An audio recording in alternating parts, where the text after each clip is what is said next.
여러분 안녕하십니까. 팡투바에 오신 거 환영합니다. 오늘 33번째 시리즈 5번째 시간인데요. 예배에 대해서 계속 생각하고 있습니다. 그래서 오늘은 예배에 대해서 그 2번째 시간을 함께 가지도록 하겠습니다. 창세기 18장 3절부터 5절까지인데요.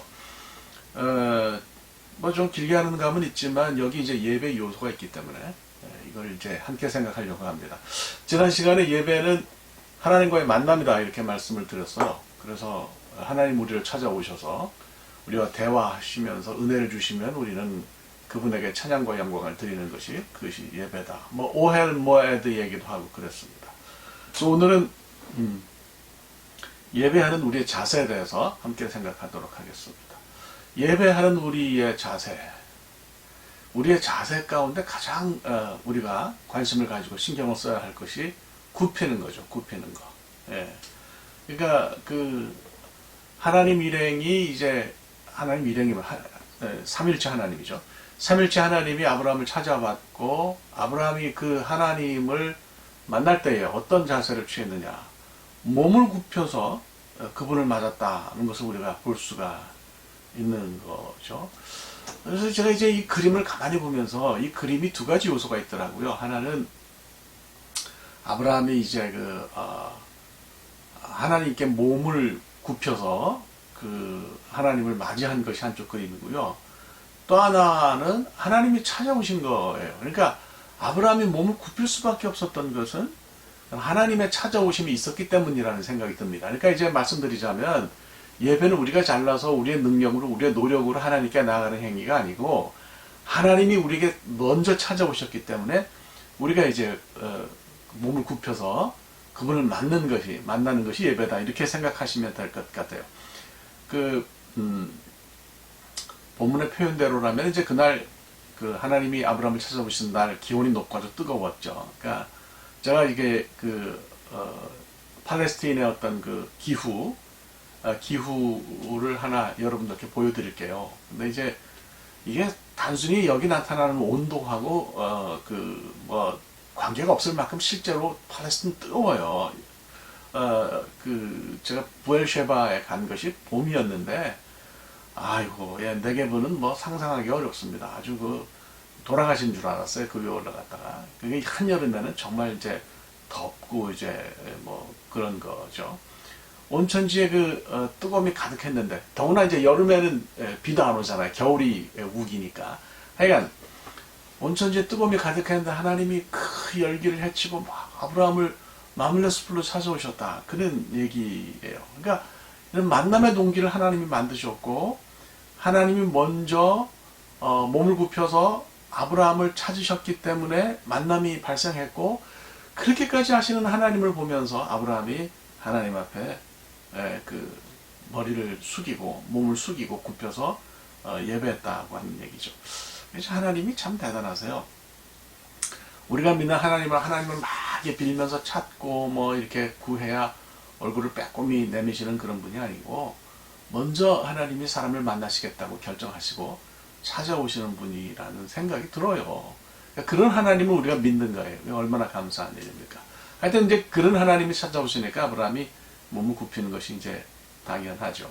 자, 아브라함은 눈에 보이는 하나님께 몸을 굽혔어요. 눈에 하나님이 들어오니까 그렇게 하는 게 되는데 우리는 눈으로 하나님을 볼 수가 없잖아요.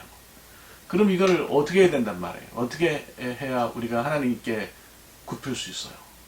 그분에게 우리가 몸을 굽히고 싶어도 사실 굽힐 수가 없어요. 그래서 뭔가 몸을 굽히는 것에 해당하는 다른 영접의 행동을 만들어내야 하는 것이 우리 숙제예요. 숙제는 학교에서만 받는 게 아니에요. 숙제는 우리가 신앙생활을 할 때도 이걸 늘 풀어야 됩니다. 어제 목사님, 우리 원은성 목사님 모셔서 저희 교회 설교 하셨는데 사랑이 참 힘들다. 하나님 사랑하는 것이 참 힘든데 진짜 사랑은 힘들지 않다. 그런 얘기를 하셔서 굉장히 아주 충격적으로 인사이트 있게 받아들였어. 우리가 이 하나님에게 몸을 굽히는 것이 숙제인데 이 숙제는 괴롭고 힘든 숙제가 아니에요. 하나님을 사랑하기 때문에 하나님을 사랑한다면 뭐 그냥 하는 숙제죠. 옛날에 연애할 때 생각해 보세요. 사랑하는 사람 위해서 뭐 할 때 아깝거나 귀찮거나 힘든 거 있어요. 예. 그럼 뭐 보면 이벤트들 요새 젊은이들 많이 만들고 그러는데 그 힘든 걸 왜 하겠어요? 사랑하니까 그런 거죠. 하나님 주신 숙제 우리가 사랑하니까 이제 풀어야 된다고 생각합니다. 자, 영접할 때 몸을 굽힌다고 하는 것이 반드시 우리 물리적인 몸을 굽히는 것만 해당하는 건 아니고요. 사실은 우리는 보이지 않는 하나님을 예배하기 때문에 마음을 속이는 것이, 마음을 굽히는 것이 진짜 굽히는 거라는 생각이 듭니다. 마음을 굽힌다. 내 마음이 그분에게로 접혀서 넘어가는 거죠. 내 마음이 그분에게로 접혀 넘어간다고 하는 것은 하나님을 나의 주인으로 인정하고 삶의 주권을 그분에게 드리는 것을 의미합니다. 그 종교개혁가였던 그 장갈뱅, 요한 칼빈으로 우리는 알죠. 그분은 이제 불어를 사용하셨으니까 불어를 불러드리는 게 맞다는 요즘 일간의 주장에 대해서 저는 찬성합니다. 그게 맞는 것 같아요. 어쨌거나 이 칼빈은 그 깔뱅은 자기의 마음을 하나님께 드리는 걸 굉장히 중요하게 생각했어요. 그래서 그가 사용한 문장 C를 보면 마음을 이렇게 하나님께 드리는 것을 표현합니다. 제가 이걸 이제 보여드릴게요. 그래서 그 그랜드 래피드스에 있는 그 캘빈 신학교에서 그 만든 문장도 이걸 이제 본떠서 심장을, heart를, 마음을 이렇게 손에 올려놓은 것을 사용하는 것을 볼 수가 있어요. 하여간 제가 볼 때는 마음을 굽히는 것이 예배라고 생각합니다. 하나님이 나의 주인이 되심을 고백하는 사건이 예배입니다. 그분을 주인으로 모시고 주라고, my lord라고, 아도나이라고 그렇게 부르는 것이 예배라고 생각합니다. 마음을 드리려면 주인으로 그분을 모시려면 이제 그분이 누군지 알아야 되잖아요. 그래야 그분에게 마음을 드리잖아요. 근데 여기까지 생각하니까 그분의 이름이 뭔가 하는 생각이 좀 들었어요. 그래서 이걸 좀 우리가 생각해 봐야 될 필요가 있을 것 같아요. 이번 사람들이 이제 성경을 그 필사를 하다가 그 이제 성경을 베끼는, 오늘날처럼 인쇄가 안 되니까 베끼는데 하나님 이름이 나오면은 그때마다 이거를 이름에 막 입에 내서 읽지도 못하고 철자 하나 쓸 때마다 나가서 목욕을 했다고 그래요. 그래서 이제 하나님 이름이 철자 4개로 구성이 되어 있는데 4개로 구성되어 있기 때문에 테트라 그람마톤 그래요. 테트라라는 말은 헬라말로 넷이라는 뜻이고 그람마톤은 철자니까 4개 철자. 그래서 이걸 우리가 신명사문자라고 부르는데요. 문제는 이게 그 하나님 이름을 막 부를 수 없으니까 하나님을 주라고 불렀다는 게 중요해요. 아도나이, 히브리 말로 하면 그렇게 이제 불렀죠. 그래서 그 하나님 이름이 성경에 나오면 직접 그 이름을 못 부르고 아도나이라고 주님이라고 이렇게 부르다 보니까 하나님 이름을 어떻게 부르는지 잊어버렸어요. 그래서 이게 그 어떤 이론에 의하면 대제사장 가문에만 비밀로 내려오다가 나중엔 그게 없어져서 이제 이걸 어떻게 읽는지 모른다 이제 이렇게 된 거죠. 그러니까 사실은 하나님 이름은 자음 4개만 있어요. 이걸 어떻게 발음하는지는 모릅니다. 이걸 제대로 발음하려면 모음이 붙어야 되는데 모음이 없으니까 이걸 하나님 이름을 어떻게 읽는지 사실 모르는 거죠. 여호와라고 하는 이름은 틀린 이름이에요. 제가 이제 그림을 하나 보여드릴 텐데 아도나이, 주라고 하는 단어의 모음을 하나님 원래 이름 철자 4개 갖다 붙이니까 이게 여호와가 된 거죠. 이거는 제가 볼 때는 정말로 정확한 이름이 아닌 거죠.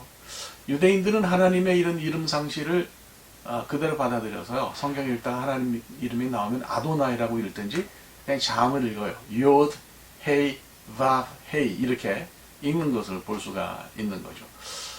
우리 그 기독교인들이 하나님 이름을 읽을 때 감히 틀리게 여호와로 발음합니다. 이거 저는 너무 안타까워요. 성경에도 그렇게 나와 있는데 사실 전 세계 하나님 이름을 그 여호와로 발음하면서 태어난 사람들은 여호와의 증인이거나 혹은 한국의 기독교인밖에 없다는 그런 우스갯소리도 있습니다.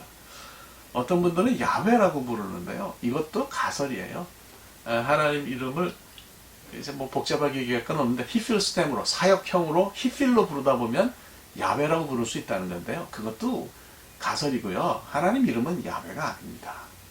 그러니까 이게 영철이를 영찰이 이렇게 부르는 거하고 비슷해요. 제 이름을 옛날에 사람들이 세곤인데 세곤으로 잘 부릅니다. 그렇게 부르기도 하고요. 그게 부르면 기분이 좋지 않죠. 제가 대전에 한국에 있을 때 대전에 무슨 목회 세미나를 하나 갔는데 제 이름을 김권세로 그렇게 해놨더라고요. 그래서 이거 제가 평생 동안 아주 정말 경험하지 못한 엄청난 그런 제 이름의 그 오해를 거기서 봤는데, 우리가 하나님 이름을 그렇게 막 부르면 안 된다 생각하고요. 혹시 나중에라도 우리가 한글 성경을 다시 번역하게 되면 이런 문제를 심도 깊게 생각하고 번역해야 돼요. 그러니까 이름을 모르면 차라리 주라고 부르는 것이 더 낫겠다는 생각이 듭니다. 이제 요즘 생각하면 너무 하나님의 이름을 가볍게 생각하는 경향들이 있어서 하나님이 이런 걸 좀 미리 내다보시고 이런 몰신앙적인 문화를 내다보시고 스스로 이름을 감추신 건 아닌가, 그런 생각이 들 정도예요. 하여튼 뭐 안타까운데. 자, 뭐 좀 흥분해서 말하다 보니까 잔소리가 길어졌습니다만은, 하나님을 나의 주로, 아도나이로 그렇게 부르는 결단이 사실 우리의 마음을 굽히는 거죠. 우리가 하나님을 어떻게 예배하겠어요? 하나님 예배하는 우리의 자세는 그 하나님을 나의 주인으로 모시는 거예요. 나의 주로 인정하는 거예요. 그분이 내 삶을 다스리시도록 그렇게 하는 그런 결단의 사건이, 이것이 예배라고 저는 예배라고 저는 그렇게 이제 생각을 합니다. 좀 뭐 다 정리를 했어요. 그래서 그 옛날에 그 스스가 전도할 때 만들어서 주던 그 사형리 있잖아요. 사형리 보면은 그 우리 크리스천의 삶에도 그 예수 주님을 영접하긴 했는데 삶의 왕좌에 내가 앉아 있고 주님은 밑에 있고 말이죠. 주인이 아니신 거죠. 들어오셔서 손님으로 계신 거죠. 그러니까 아예 하나님을 모르는 사람은 뭐 말할 것이 없는데, 하나님을 모신 사람이라고 하면, 믿는 사람이라고 하면 그분을 마음 한 구석에 대충 손님으로 모셔둘 것이 아니라 진짜 주인으로 모셔야 된다는 그런 생각이 듭니다. 그래서 그 하나님이요, 그냥 신으로 존재하시는 것하고 나의 주가 되시는 것은 너무 다르다는 것이 분명합니다. 그냥 신으로 모시는 거야? 뭐 신인데 나랑 무슨 상관이 있냐, 이렇게 말할 수도 있잖아요. 근데 주가 된다는 것은 내 속에 들어오셔서 나를 다스리신다는 뜻 아니겠습니까? 예배자의 필요 충분 조건은 하나님이 예배자의 주인이 되시는 데 있다고 믿습니다. 이런 결단이 있을 때 내 삶에서 예배가 시작이 되고 예배가 있는 거다 싶어요. 뭐 그래서 오늘 우리 그 예배의 또 다른 가장 중요한 모습은 굽히는 것이고, 우리는 몸을 굽힐 수 없으니 마음을 굽히는 거다, 이렇게 말씀을 드렸습니다. 다음 시간은 예배에 대해서 한 번 더 생각하겠는데요. 예배는 잔치다, 이런 주제로 말씀을 드리겠습니다. 오늘 여기까지 하겠습니다. 감사합니다.